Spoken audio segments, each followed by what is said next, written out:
All right, let's just jump right in. For the last few years, we've kind of thought about AI as being able to handle, what, a paragraph? Maybe a few pages at a time? But right now, we are in the middle of a massive, massive shift. The new arms race isn't about just making models bigger. It's about giving them a memory that is practically infinite. We're moving from understanding simple sentences to an AI that can ingest and reason over entire libraries in a single go. So here's our game plan. We're going to start with the dream, this idea of infinite context, and then we're going to smash right into the huge mathematical wall that's in the way. We'll look at the 3 big ideas engineers have for breaking through it, see how this new tech stacks up against older methods, uncover a really weird flaw in AI memory, and then finally, see how the smartest systems are actually combining everything to get the best of all worlds. So this is the big goal, right? And we're not just talking about a small step up. This is a total game changer in what AI can actually do. Just imagine an AI that doesn't just read one document you give it, but can hold your entire company's internal wiki, or a whole scientific field's worth of research, or even a complete human genome sequence, all in its active memory, all at once. That's the dream of infinite context. Okay, but there is a huge problem. And this isn't just about throwing more computer chips at it. The very thing that makes these models so powerful, the transformer architecture, has this fundamental mathematical flaw that makes scaling up memory incredibly, incredibly difficult. It's a bottleneck that's baked right into its core. And the culprit behind all of this has a name. It's called self-attention. You can think of it as the AI's ability to read a sentence and just instantly understand how every single word relates to every other word. It's the magic sauce that lets it figure out that in the sentence, the robot picked up the ball because it was heavy. The word it refers to the ball, not the robot. It's what creates context, and it is at the very heart of this entire problem. And this is where the math just becomes an absolute nightmare. The cost, the amount of computation needed for self-attention, scales quadratically. Now, what does that mean? It means if you double the length of the text, the work required doesn't just double, it quadruples.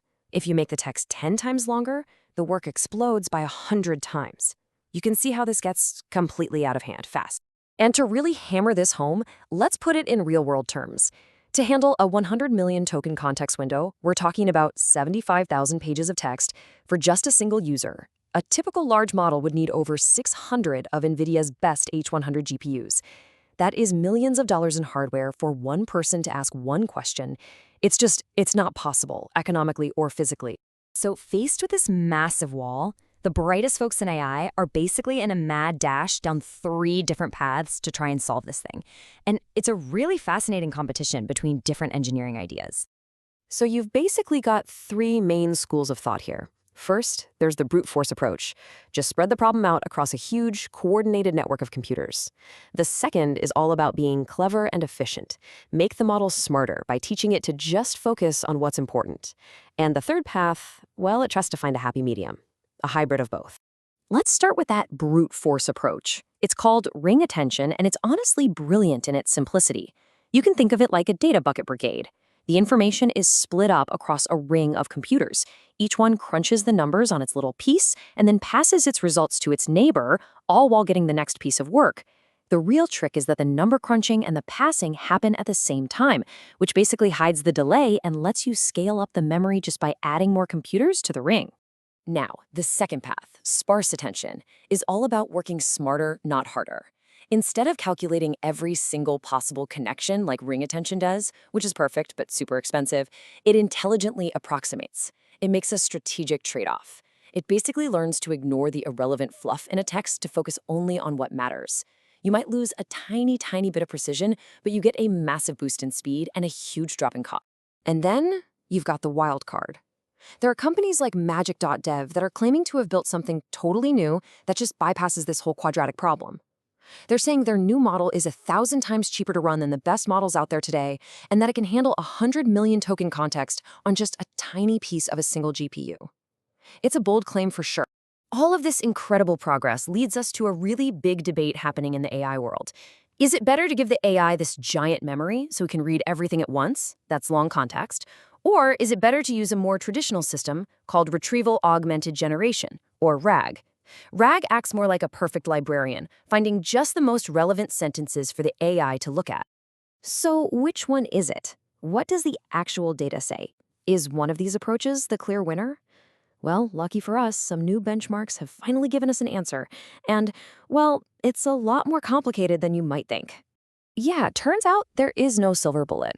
If you look at the scorecard from the Lara benchmark, each approach has its own strengths. For really complex reasoning, connecting ideas from the beginning of a book to the end, long context is the hands down winner.